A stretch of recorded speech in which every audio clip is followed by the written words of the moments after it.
அன்பு மாணவ செல்வங்கள் அனைவருக்கும் வணக்கம். தொடர்ச்சியாக 2ஆம் நிலை காவலர் தேர்வுக்கான முக்கியமான பொதுறிவு வினாக்கள் நம்ம பார்த்துட்டு இருக்கோம். இன்றைக்கும் ரொம்ப முக்கியமான ஒரு 50 பொதுறிவு வினாக்கள் தான் நம்ம பார்க்க போகிறோம். சரிங்களா? தேர்வு நெருங்கிக்கிட்டு இருக்கு, எல்லாரும் நல்லா படிச்சுட்டு இருப்பீங்க. இந்த நேரத்தில் நம்ம போடுற வீடியோஸ் உங்களுடைய ரிவிஷனுக்கு ரொம்ப ஹெல்ப்ஃபுல்லாக இருக்கும். சரிங்களா?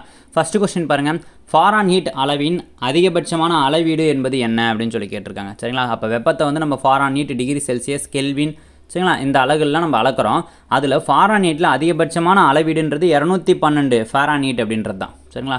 அடுத்த கொஸ்டின் பாருங்கள், மின்தடையின் எஸ்ஐ அலகு என்ன அப்படின்னு சொல்லி கேட்டிருக்காங்க. ஓம் அப்படின்றது தான் மின்தடையோடைய எஸ்ஐ அலகு. ஓம் மீட்டர் அப்படின்னு சொன்னோம்னா மின்தடை எண்ணுடைய எஸ்ஐ அலகு. ஆம்பியர் அப்படின்னு சொன்னோம்னா மின் ஓட்டத்துடைய எஸ்ஐ அலகு.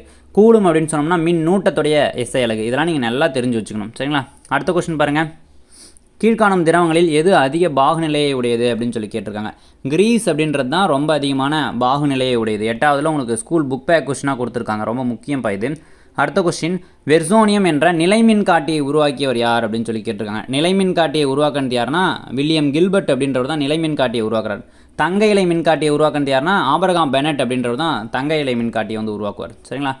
அடுத்த கொஸ்டின் பாருங்கள், முதல் நெகிழியான பாக்ஸினை உருவாக்கியவர் யார் அப்படின்னா எட்மண்ட் அலெக்சாண்டர் பாக்ஸ் அப்படின்றவர் தான் இந்த முதல் நெகிழியை வந்து உருவாக்குறார்.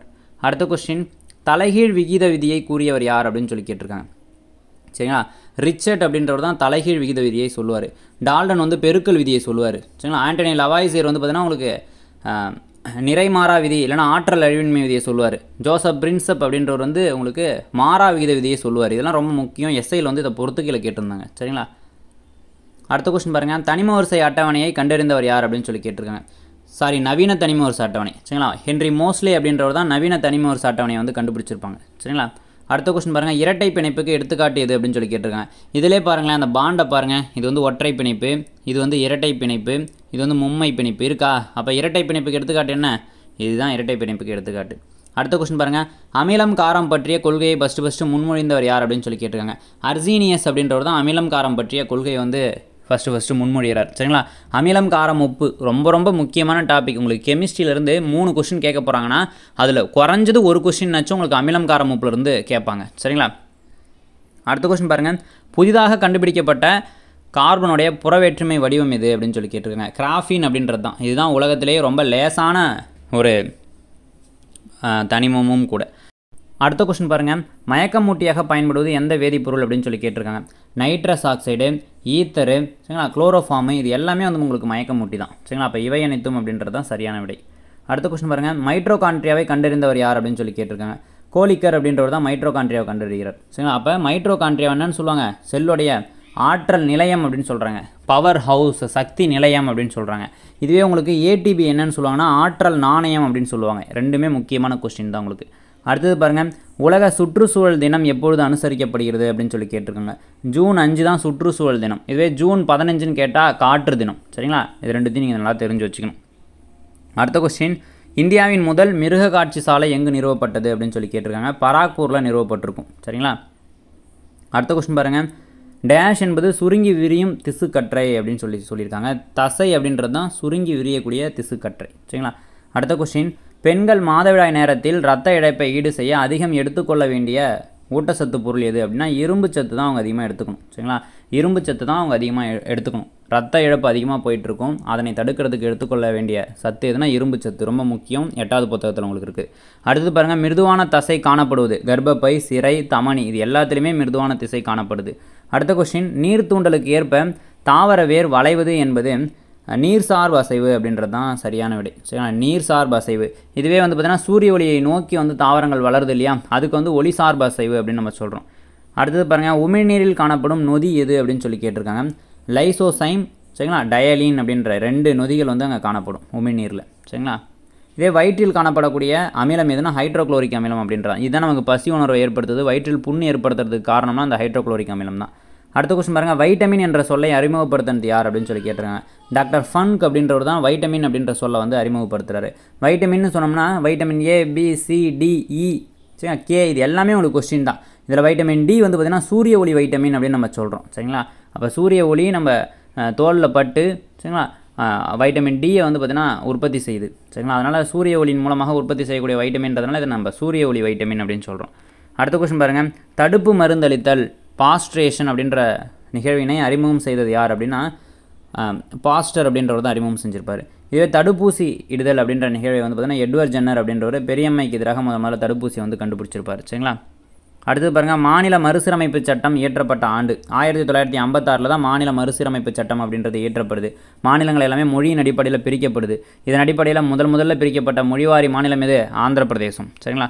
அடுத்த கொஸ்டின், விவேகவர்த்தினி அந்த பத்திரிகையை வெளியிட்டவர் யார் அப்படின்னு சொல்லி கேட்டிருக்காங்க. கந்துக்கூரி வீரோசலிங்கம் அப்படின்றவர் தான் வெளியிட்டிருப்பார். 8வது புக்கில் இருக்குது உங்களுக்கு. அடுத்த கொஸ்டின், விலங்குகளை பழக்கப்படுத்துறது பயிர் செய்கிறதெல்லாம் எந்த காலத்தில் தொடங்குதுன்னா புதிய கற்காலத்தில் தொடங்குது.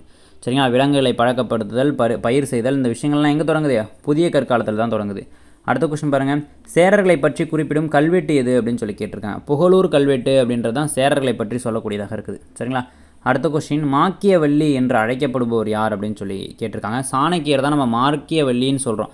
அது மட்டும் இல்லாமல் விஷ்ணுகுப்தர்னு சொல்கிறோம். சாணக்கியர் அப்படின்னு சொல்லக்கூடியவங்க. சரிங்களா. இவர் தான் நம்ம வந்து மாக்கியவல்லி, விஷ்ணுகுப்தர், கௌட்டில்யர் அப்படின்லாம் சொல்லி பல பேர்கள் அழைக்கிறோம். அடுத்த கொஸ்டின் பாருங்கள், கீழடி எந்த மாவட்டத்தில் அமைந்துள்ளது அப்படின்னு சொல்லி கேட்டிருக்காங்க. கீழடி சிவகங்கை மாவட்டத்தில் அமைஞ்சிருக்குது. சரிங்களா. இதுவே வந்து பார்த்திங்கன்னா உங்களுக்கு தூத்துக்குடி மாவட்டத்தில், சரிங்களா, ஆதிச்சநல்லூர் அப்படின்ற அகழ்வாராய்ச்சி வந்து தூத்துக்குடி மாவட்டம் தான். இதெல்லாம் நீங்கள் தெரிஞ்சு வச்சுக்கோங்க. அடுத்த கொஸ்டின் பாருங்கள், நவீன சீனாவுடைய தந்தை என்று அழைக்கப்படுபவர் யாருன்னா டாக்டர் சயான் சென் அப்படின்றவர் தான் நவீன சீனாவுடைய தந்தைன்னு சொல்கிறோம். அடுத்த கொஸ்டின் ரொம்ப முக்கியமான கொஸ்டின் இது. எந்த ஆண்டில் உடன்கட்டை ஏறும் வழக்கம் ஒழிக்கப்பட்டது அப்படின்னா 1829 தான் ஒழிக்கப்பட்டிருக்கும். சரிங்களா. இதை ஒழித்தவர் யாருன்னா வில்லியம் பெண்டிங் பிரபுன்றவர் தான் ஒழிச்சிருப்பார். இதை ஒழிப்பதற்கு பாடுபட்டவர் யாருன்னா ராஜாராம் மோகன் ராய். அவர் தான் நம்ம இந்திய சீர்திருத்த இயக்கத்தின் முன்னோடின்னு சொல்கிறோம். சரிங்களா. அடுத்த கொஸ்டின் பாருங்கள், சத்தியாகிரகம் என்ற புதிய முறையை அறிமுகம் செய்தது யார் அப்படின்னு சொல்லி கேட்டிருக்காங்க. காந்தியடிகள் தான் அறிமுகம் செய்கிறார். 1917 ஆண்டு சாம்ரான் சத்தியாகிரகத்தின் மூலமாக முதல்ல இந்தியாவில் சத்தியாகிரகம் அப்படின்ற முறைமையை வந்து அறிமுகம் செஞ்சிருப்பார் காந்தியடிகள். அடுத்த கொஸ்டின் பாருங்கள், மாகாணங்களில் இரட்டை ஆட்சியை அறிமுகம் செய்தது எந்த சட்டம் அப்படின்னு சொல்லி கேட்டிருக்காங்க. 1919 இந்திய அரசு சட்டத்தின்படி மாகாணங்களில் இரட்டை ஆட்சி அப்படின்றது அறிமுகப்படுத்தப்படுது. சரிங்களா. 1935 இந்திய அரசு சட்டத்தின்படி மாகாணங்களுக்கு சுயாட்சி அப்படின்றது அறிமுகப்படுத்தப்படும். சரிங்களா. அடுத்த கொஸ்டின் பாருங்கள், சென்னை மகாஜன சபையின் முதல் தலைவராக தேர்ந்தெடுக்கப்பட்டவர் யாருன்னா பி ரங்கையா அப்படின்றவர் தான். சரிங்களா. அடுத்த கொஸ்டின், இந்தியாவில் செதுக்கப்பட்ட மிக உயரமான சமணர் சிலை எது அப்படின்னு சொல்லி கேட்டிருக்காங்க. பாகுபலி சிலை அப்படின்றது தான். இது எங்கே இருக்குது? கர்நாடகாவில் இருக்குது. 57 அடி உயரம் கொண்ட சிலை. சரிங்களா. அடுத்த கொஸ்டின் பாருங்கள், கிரேக்கத்தை சார்ந்த அலெக்சாண்டரின் படை தளபதி தான் செலியூஸ் நிக்கோட்டஸ். இவரோட தூதுவர் தான் மெகஸ்தனிஸ். சரிங்களா. இது சரிதான். அடுத்தது பார்த்தீங்கன்னா இவர் எழுதிய நூல் தான் இண்டிகா. இது மௌரியர்களை பற்றி குறிப்பிடுகிறது. இதுவும் சரிதான். அப்போ இரண்டும் சரி அப்படின்றது தான் சரியான விடை. சரிங்களா. அடுத்த கொஸ்டின், பாமினிய சுல்தானியத்தை உருவாக்கியவர் யார் அப்படின்னு சொல்லி கேட்டிருக்காங்க. அலாவுதீன் பாமன் ஷா அப்படின்றவர் தான் பாமினி சுல்தானியத்தை வந்து உருவாக்குறார். சரிங்களா. அடுத்த கொஸ்டின், வரலாறு என்ற சொல் ஒரு லத்தீன் மொழி சொல்னு சொல்லியிருக்காங்க. இது தப்பு. வரலாறு அப்படின்றது ஒரு கிரேக்க சொல். சரிங்களா. ஹிஸ்டோரியா அப்படின்னு நம்ம சொல்கிறோம். வரலாறுன்ற சொல்லே கிரேக்க சொல்லான ஹிஸ்டோரியாவிலிருந்து தோன்றியது தான். அதனுடைய பொருள் என்ன? விசாரித்தல் மூலம் கற்றல் அப்படின்றது தான். அப்போ ரெண்டும் சரின்னு நம்ம சொல்ல முடியாது. ஃபஸ்ட்டு தப்பு, ரெண்டு மட்டும் சரி. அடுத்த கொஸ்டின் பாருங்கள், நமது தேசிய கொடியில் உள்ள 24 ஆரக்கால் சக்கரம் எங்கிருந்து பெறப்பட்டது அப்படின்னு சொல்லி கேட்டிருக்காங்க. சாரநாத்து தூண்லேருந்து பெறப்பட்டது. சரிங்களா. சாரநாத்து தூண்லேருந்து பெறப்பட்டது. அடுத்த கொஸ்டின், தான்சானியா அப்படின்றது ஆப்பிரிக்கா கண்டத்தில் இருக்குது. மனிதனுடைய காலடி தடம் இங்கே தான் கண்டுபிடிச்சிருக்காங்க. சரிங்களா. அப்போ மனிதன் முதல்ல எங்கே தோன்றான்? தென்னாப்பிரிக்காவில் தான் தோன்றுகிறான். அடுத்த கொஸ்டின், இந்திய தொல்லியல் துறைன்றது 1861 சரிங்களா நிறுவப்படுது. இதை நிறுவனத்துக்கு அலெக்சாண்டர் கன்னிங்ஹாம் அப்படின்றவர் தான் உறுதுணையாக இருந்திருப்பார். இந்தியாவுடைய முதல் நிலவை அளவியலாளர். சரிங்களா. நில அளவியலாளர். அடுத்து பாருங்கள், இதோடைய தலைமையகம் புதுடெல்லியில் இருக்குது. அப்போ ரெண்டுமே சரி அப்படின்றது தான் சரியான விடை. அடுத்த கொஸ்டின், சிந்து நாகரிகத்துடைய முன்னோடி எது அப்படின்னு சொல்லி கேட்டிருக்காங்க. மெஹர்கர் அப்படின்றது தான். மெஹர்கரில் வந்து பார்த்திங்கன்னா புதிய கற்கால பண்பாடு வந்து காணப்பட்டிருக்கும். சரிங்களா. இதுதான் சிந்து நாகரிகத்தின் முன்னோடி அப்படின்னு நம்ம சொல்கிறோம்.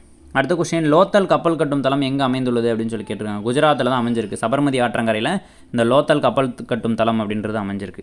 அடுத்த கொஸ்டின், வெண்கலத்தால் ஆன சிறிய பெண் சிலை எங்கு கண்டெடுக்கப்பட்டது அப்படின்னு சொல்லி கேட்டிருக்காங்க. மொஹஞ்சதாரோவில் தான் கண்டெடுத்திருப்பாங்க.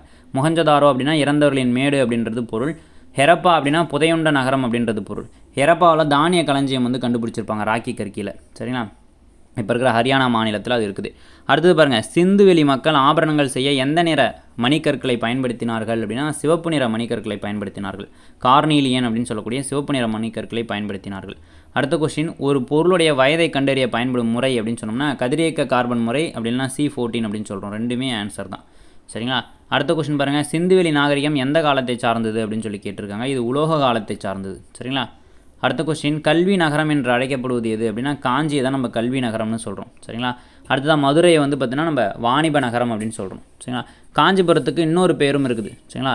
கல்வி நகரம், சரிங்களா? கோவில்களின் நகரம், ஏரிகளின் மாவட்டம் அப்படின்லாம் சொல்லக்கூடியது எதுனா அந்த காஞ்சிபுரம் தான்.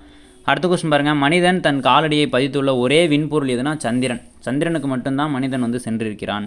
செவ்வாய்க்கோ புதனுக்கோ போனது கிடையாது. இது கொஸ்டின் சிம்பிளாக உங்களுக்கு கேட்கலாம். இப்போ ககன்யான் திட்டம்ன்றது எதனுடன் தொடர்புடையது? மனிதர்களை விண்ணுக்கு அனுப்பக்கூடிய இந்திய விண்வெளி ஆராய்ச்சி கழகத்துடைய திட்டம், இஸ்ரோவுடைய திட்டம். அடுத்தது பாருங்களேன், சர்வதேச மலைகள் தினம் எப்போது அனுசரிக்கப்படுகிறது அப்படின்னு சொல்லி கேட்டிருக்காங்க. டிசம்பர் மாதம் 11ஆம் தேதி தான் சர்வதேச மலைகள் தினம் அனுசரிக்கப்படுது. 7th புக்கில் இருக்குது உங்களுக்கு ஜாகிரஃபியில். சரி, ரொம்ப முக்கியம் இது. அடுத்தது பாருங்கள், மிக சிறிய பெருங்கடல் அப்படின்றது ஆர்டிக் பெருங்கடல் அப்படின்னு நம்ம சொல்லலாம். சரிங்களா? அடுத்த கொஸ்டின், இந்தியாவில் அதிக மழை பெறும் பகுதி மவுண்ட் சின்ராம், குறைந்த மழை பெறும் பகுதி வந்து ஜெய்சால்மர்னு கொடுத்துருக்காங்க. அப்போ ரெண்டுமே சரியாக தான் கொடுத்துருக்காங்க. அப்போ இரண்டும் சரி அப்படின்றது தான் சரியான விடை. சரிங்களா?